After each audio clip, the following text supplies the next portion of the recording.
This is an abstract philosophical debate between human and sheep. It explores deep ethical questions such as the value of life, power, dependence, and meaning of existence.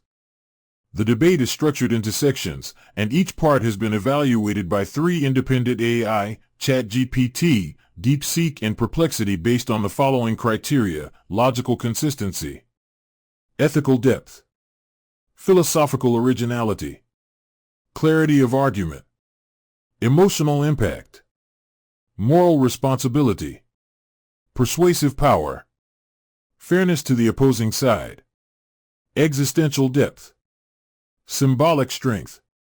At the end, the average scores will be calculated and the final winner will be announced. However, this is not just an evaluation. You are also invited to participate. You can score both the human and sheep arguments and share your thoughts in the comments.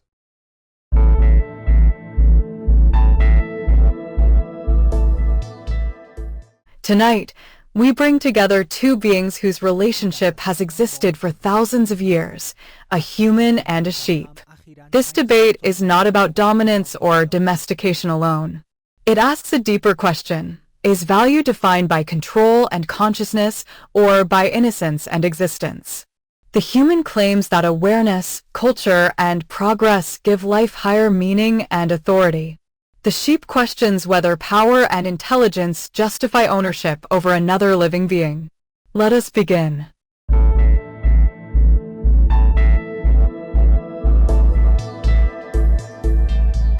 I am a human being. I think, reflect, create, and shape the world around me. I do not merely live, I understand that I live.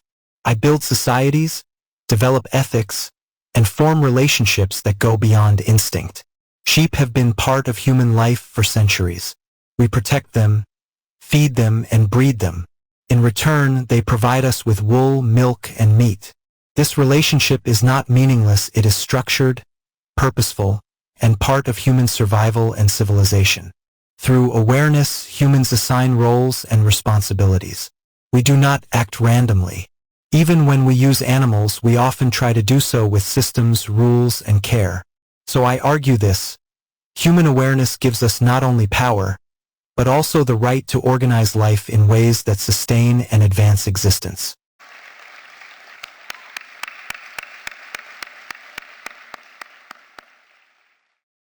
I am a sheep.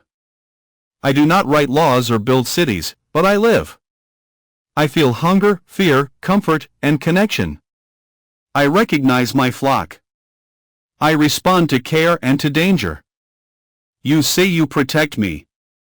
But I ask, protection for what purpose? My life often ends not by nature, but by your decision. You define my role before I even begin to live. You call this relationship mutual, but I do not choose it. I do not agree to be owned, bred, or used. My life is shaped entirely by your needs. And more than that, you kill me without mercy. My life is taken, and my flesh is used for your feasts and your pleasures. You celebrate while I am silenced. Tell me, where does this fit within your idea of human morality? I do not claim to be equal in intelligence. I only ask this: does your ability to control my life give you the right to define its value?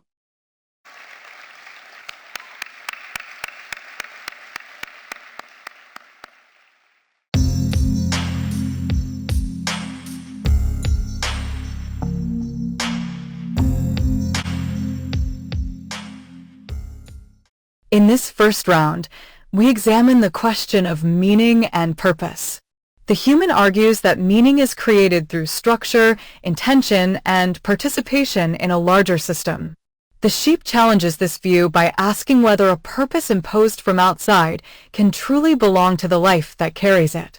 So the central question of round one is this: does life gain meaning by serving an organized system, or does life already possess meaning simply by existing?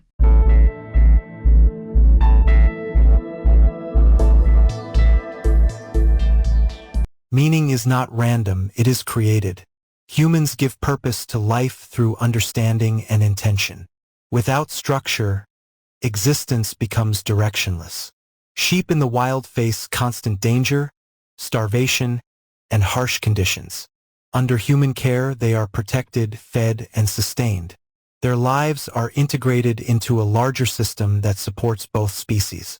Purpose does not have to be chosen to exist. Many aspects of life are defined by circumstances. What matters is that life serves a role within a broader system. Meaning comes from being part of something larger and organized.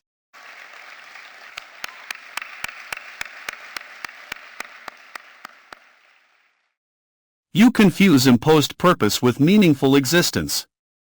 You say my life has purpose because it serves you. But that purpose is not mine, it is yours. My existence becomes a tool within your system. In nature, my life may be uncertain, but it is my own. I run when I choose, eat when I find food, and live without being defined by another species' needs. You believe meaning must be structured. I suggest meaning may exist without control. A life does not need to serve a higher system designed by another to be meaningful.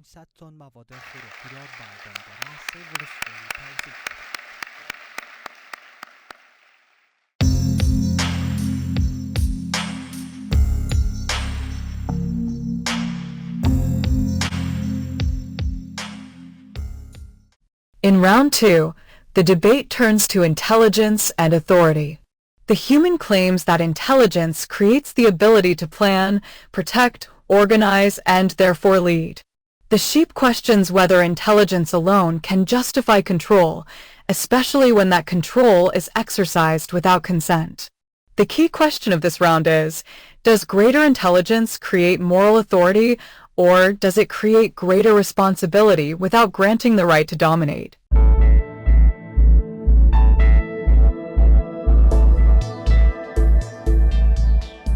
Intelligence allows humans to understand consequences, plan for the future, and build systems that benefit life. Without human intelligence, there would be no agriculture, no protection from large-scale threats, and no organized care for animals. Sheep populations themselves depend on human systems in many parts of the world. Authority is not only about control, it is about responsibility. Because we understand more, we must manage more. Intelligence creates a hierarchy of capability, and with that comes leadership.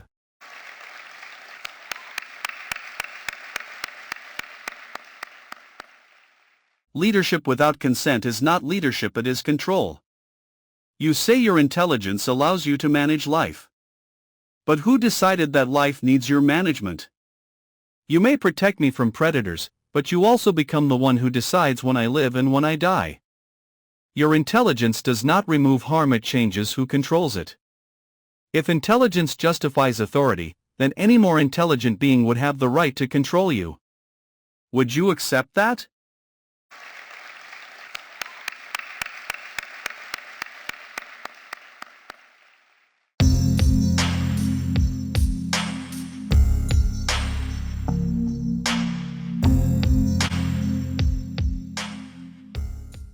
Round 3 focuses on the difficult boundary between care and exploitation. The human presents the relationship as one of interdependence, where sheep receive food, shelter, and protection while humans receive resources in return. The sheep argues that this relationship is unequal because humans control birth, movement, dependency, and death. The question before us is, when protection exists within a system of ownership, is it genuine care, or is it exploitation made acceptable through language?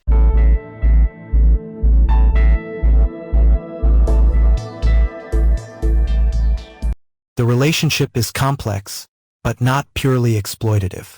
Humans invest time, resources, and care into raising sheep. We ensure their survival, health, and reproduction. In return, sheep provide resources essential for human life. This exchange has existed for thousands of years and has shaped both species. Without humans, many domesticated sheep would not survive in the wild. Their existence today is closely tied to human care. This is not simple exploitation, it is interdependence.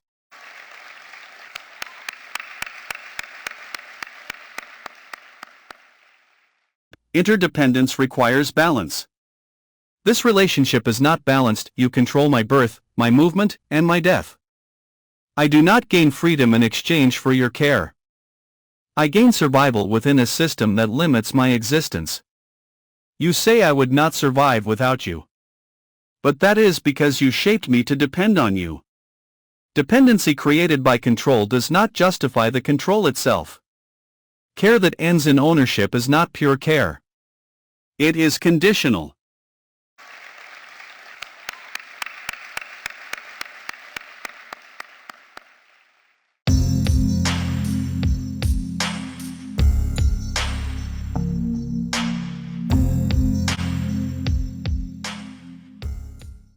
In round 4, we examine morality and responsibility. The human argues that moral awareness allows humans to regulate their behavior, reduce suffering, and develop systems of animal welfare. The sheep responds that awareness makes the burden heavier because causing harm while understanding suffering is morally more serious. The central issue here is, if humans understand morality more deeply, does that make them more justified in managing other lives or more accountable for the harm they cause?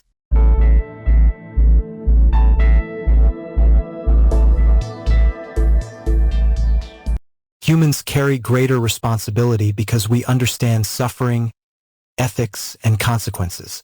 This is why many societies develop standards for animal welfare. We recognize that even if animals serve human needs, they should not suffer unnecessarily. Awareness creates obligation. We must balance our needs with compassion. The existence of moral debate itself shows that humans are capable of self-correction.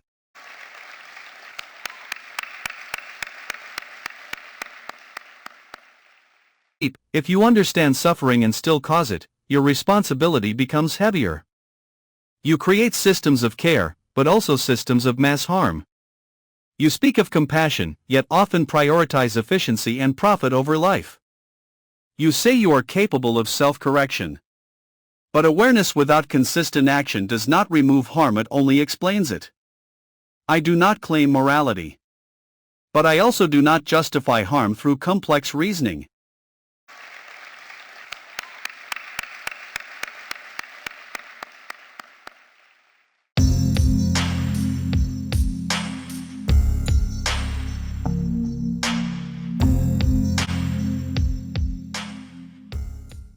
Round 5 explores the tension between freedom and security. The human argues that safety, food, protection, and survival are meaningful goods, and that a secure life may be preferable to a free but dangerous one. The sheep answers that life without choice may be safer, but it is also deeply limited. The guiding question of this round is a protected life without freedom better than a free life filled with uncertainty?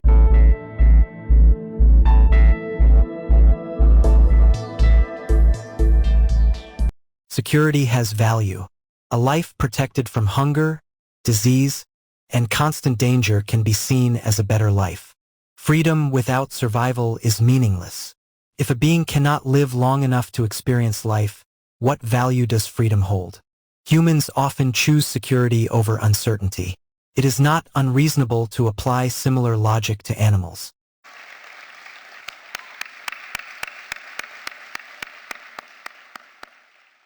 Freedom is not meaningless, it is part of what makes life truly one's own. A safe life without choice may be longer, but it is limited. I do not choose where I go, what I do, or how my life ends. You measure life by duration and safety. But life is also about autonomy, even in simple forms. A life controlled from beginning to end may survive, but does it truly belong to itself?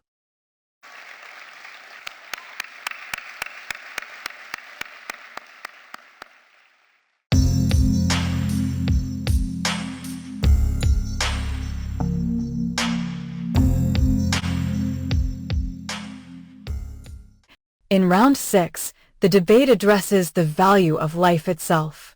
The human argues that value cannot always be treated equally because practical life requires prioritization, but still accepts that animal life deserves care and moral consideration. The sheep argues that if value depends on usefulness or intelligence, life becomes a hierarchy or a resource. The central question is, should the value of life be measured by intelligence, usefulness, and human need, or should existence itself carry moral worth?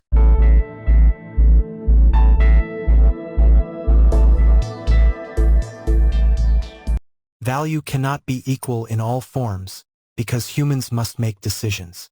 Survival requires choices, and choices require prioritization.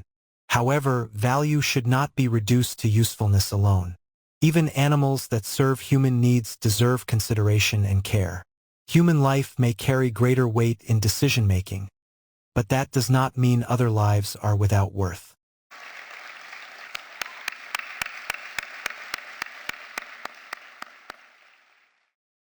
When value depends on usefulness, life becomes a resource. When value depends on intelligence, life becomes a hierarchy. But existence itself is the one thing all life shares. Before usefulness, before intelligence, there is simply being alive.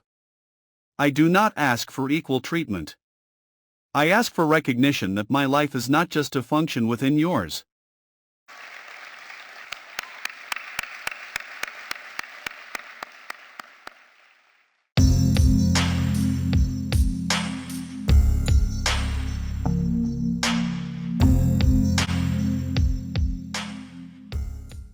In round 7, we confront the most direct and painful question in the debate, the ethics of killing sheep for food. The human argues that meat consumption has historical, biological, and nutritional foundations, and that ethical responsibility lies in minimizing suffering and avoiding cruelty.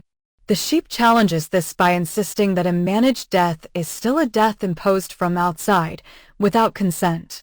The question of this round is, can the killing of a sentient animal for food be ethically justified, or does it remain a violation of life even when suffering is reduced?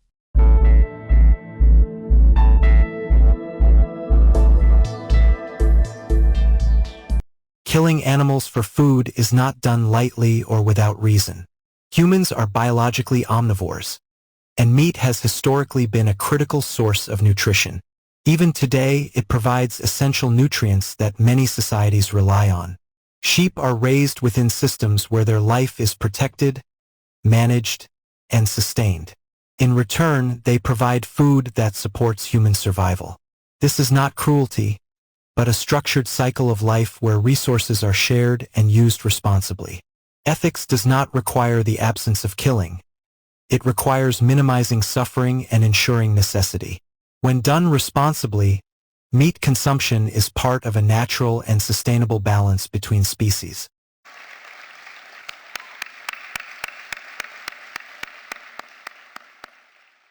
You call it balance, but I do not experience it as balance. I experience it as a life designed to end for your benefit. You speak of nutrition, systems, and necessity, but my life is not a concept. It is awareness. It is feeling. It is fear and comfort and the instinct to continue living. To say my death is responsible does not remove the fact that I do not consent to it. My body is not a resource I agreed to become. My existence is not a tool waiting for use. You say you minimize suffering, but you still decide that suffering is acceptable as long as it is controlled. That is not justice, it is managed harm. If a life must first be useful before it is protected, then protection is not moral, it is conditional privilege. And if existence can be ended because it serves another's need, then life is no longer sacred, it is assigned value from outside itself. I do not ask you to abandon your world. I ask you to see that within it, I am not only meat, not only function, but a life that wanted to continue, even when your system required otherwise.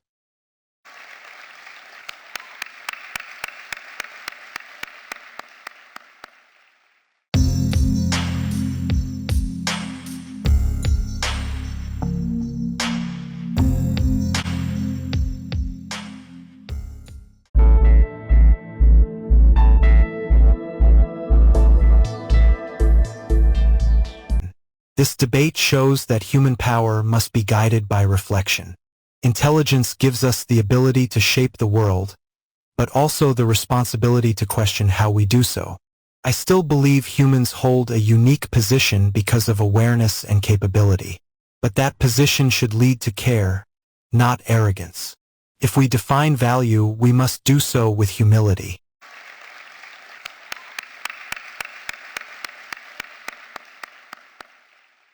I do not seek to overturn the human world. I seek to remind it of something simple: life does not begin with human purpose. You may shape my existence, but you did not create the value within it. Even a quiet life, without language or philosophy, still carries something that cannot be fully owned or measured.